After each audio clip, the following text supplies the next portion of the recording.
പ്രവർത്തകനെ നമ്മൾ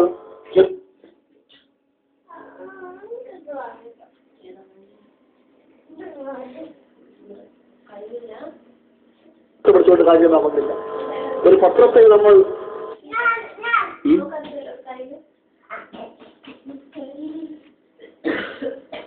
എന്തിനാ ഇതാണ് പോലുണ്ടോ രാത്രി നിന്നില്ല ബാക്കി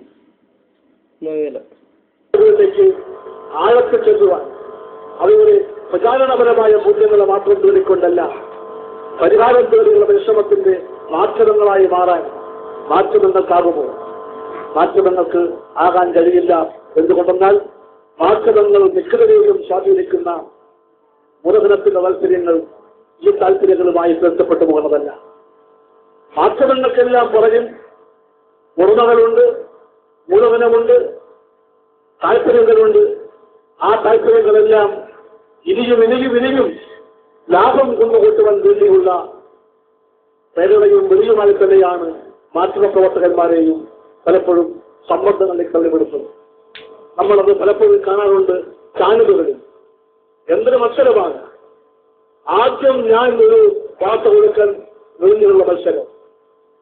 എന്റെ ചാനലിൽ ആ വാർത്ത വന്നില്ല എന്നുണ്ടെങ്കിൽ ചോദ്യം വരും, എന്തുകൊണ്ട് നിങ്ങൾ അരമിനിറ്റ് വൈകിപ്പോയി? ആദ്യം ഫ്ലാഷ് വന്നത് മറ്റേ ചാനലിലല്ലേ?